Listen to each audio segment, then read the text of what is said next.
Buenos días, nosotros somos el equipo Ginemex Platinum y hoy vamos a tocar el tema de parto distóxico. Parto distóxico se define como parto difícil o progreso de trabajo de parto anormalmente lento. Existen 4 tipos de anormalidades, entre ellas las principales son anormalidades de las fuerzas expulsivas, número 2, anormalidades de presentación, posición o desarrollo del feto, número 3, anormalidades en pelvis materna y número 4, anormalidades en tejidos blandos del sistema reproductor que puedan ocasionar un obstáculo para el descenso fetal. El Colegio Americano de Ginecólogos y Obstetras decide resumirlo en 3 categorías, que es fuerza, pasaje y pasajero.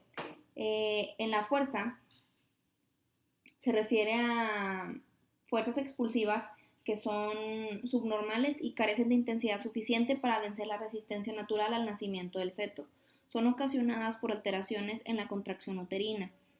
Puede ser fuerza uterina insuficiente, coordinación inadecuada para borrar y dilatar el cérvix, etc. O esfuerzo inadecuado de los músculos voluntarios maternos. Dentro del pasaje, se refiere a los que a pesar de que las fuerzas tienen una intensidad suficiente, las anormalidades de la estructura o partes óseas o el carácter del canal de parto representan un obstáculo mecánico para el descenso de la presentación. Dentro del pasajero se refiere a alteraciones en la presentación, posición o un desarrollo excesivo. Actualmente, desproporción cefalopélvica y falta de progresión del trabajo de parto son las indicaciones más frecuentes de operación cesárea. Puede haber también alteraciones en fase latente. Para empezar, hay que definir los límites normales. En pacientes nulíparas, este es de 20 horas, su máximo, y en pacientes multíparas de 14 horas.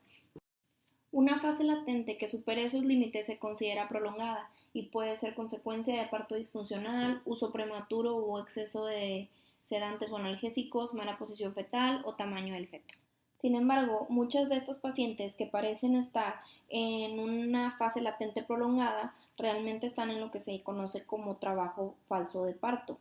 Para esto se requiere reposo terapéutico con sulfato de morfina o un fármaco equivalente. Con esto, las mujeres que están en trabajo de parto verdadero despiertan el trabajo de parto activo, mientras que aquellas que estaban en trabajo de parto falso dejan de experimentar contracciones. Si se establece un diagnóstico definitivo de fase latente prolongada o hay razones para apresurar el parto, se debe administrar oxitocina o realizar una amniotomía. Existen también anormalidades de la fase activa del trabajo de parto. La dilatación cervical menor a 1.2 centímetros por hora en nulíparas y de 1.5 centímetros por hora en multíparas constituye un trastorno por prolongación de la fase activa del trabajo de parto.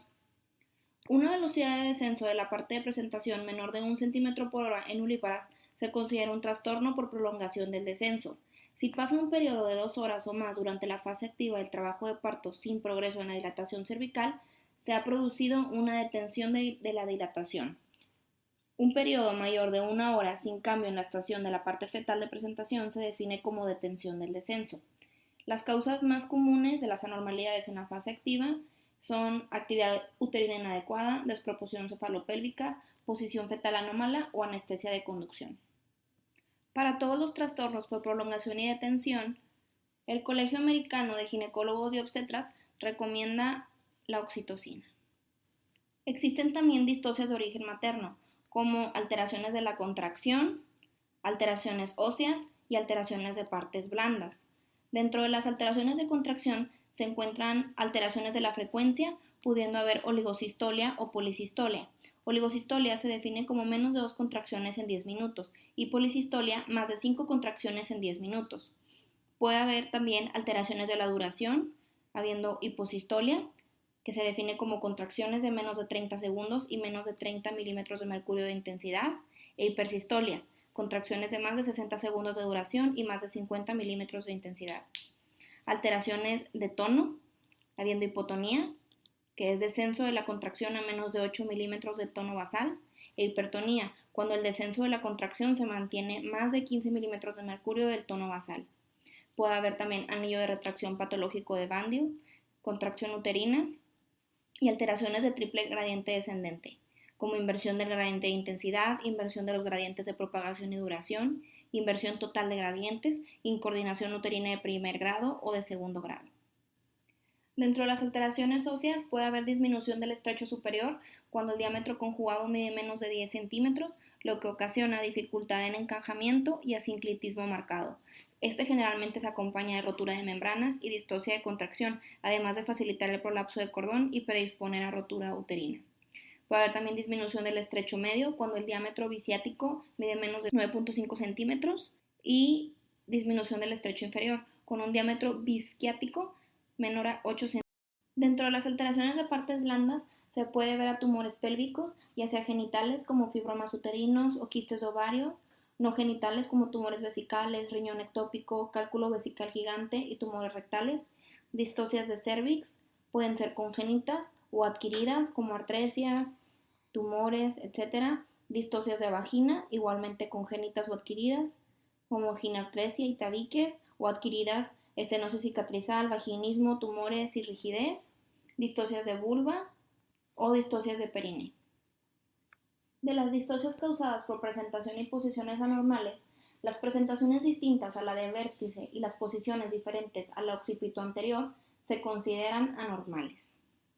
De las distocias causadas por anormalidades en la estructura fetal, las más importantes son macrosomía y distocia de hombro. El Colegio Americano de Ginecólogos y Obstetras define la macrosomía como un feto que pesa 4.500 gramos o más. La morbilidad materna relacionada con macrosomía incluye distocia de trabajo de parto, distocia de hombro y traumatismo genital, con un aumento correspondiente en la tasa de partos por cesárea. También hay un aumento en la hemorragia posparto y la infección puerperal. No es posible hacer un cálculo preciso del peso fetal. Los errores en la estimación de macrosomía por ecografía pueden ser hasta del 50%. Es importante saber que la sospecha de macrosomía no es indicación para parto por cesárea o inducción de trabajo de parto. Cuando el peso fetal calculado es de 5.000 gramos o más en mujeres sin diabetes y de 4.500 gramos o más en mujeres con diabetes, se indica una operación cesárea. La distocia de hombro se refiere al nacimiento difícil del hombro. Se define como el nacimiento del hombro que requiere procedimientos adicionales a la suave tracción descendente sobre la cabeza fetal o un intervalo prolongado entre el nacimiento de la cabeza y el cuerpo mayor de 60 segundos. Los factores de riesgo más importantes para la distocia de hombro son macrosomía fetal y diabetes materna. Otros incluyen obesidad, multiparidad, embarazo postérmino, talla baja, antecedente de parto macrosómico y antecedente de distocia de hombro. La principal complicación neonatal es la parálisis de Ehrlich, que puede ser resultado de la tracción excesiva del plexo braquial. Otras complicaciones incluyen parálisis de Klump, fractura de clavícula, fractura humeral, hipoxia, lesión cerebral e incluso la muerte. La distocia de hombro se reconoce al momento del parto por retracción de la cabeza fetal, lo cual se conoce como signo de la tortuga.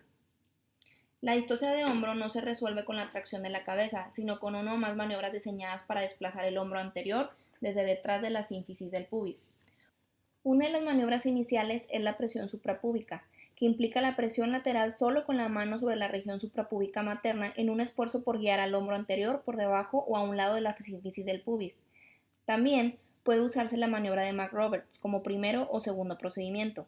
En esta maniobra se flexionan los muslos de la madre contra su abdomen para reducir el ángulo entre el sacro y la columna, lo que libera el hombro trabado. Si esto no funciona, el médico ejerce presión con los dedos contra el omóplato del hombro posterior en un intento por girar el hombro posterior hacia arriba hasta que se convierta en el hombro anterior. Esto se conoce como maniobra de sacacorchos o de Woods. Si esta maniobra anterior no corrige el problema, se introduce una mano en la vagina de la madre y se sujeta el brazo posterior para jalarlo sobre el pecho, lo que permite el nacimiento del hombro posterior y el desplazamiento del hombro anterior hacia atrás de la sínfisis del pubis. Esta maniobra debe de realizarse con precaución, pues puede llegar a causar la fractura del húmero. También puede considerarse la colocación de la paciente en posición genupectoral sobre el pecho y las rodillas, ya que la tracción de la gravedad podría desatorar el hombro. Si ninguna de estas maniobras tiene éxito, debe fracturarse una o ambas clavículas. Existe una última maniobra atribuida a Savanelli, utilizada como último recurso, en donde la cabeza fetal se regresa en forma manual a su posición previa a la restitución y luego se repone despacio en la vagina con presión ascendente constante contra la cabeza. Luego el parto se completa por cesárea. Dentro de las anormalidades del desarrollo existen anomalías localizadas en la anatomía fetal que pueden causar distocia. Dentro de las más importantes se encuentran hidrocefalia y ascitis.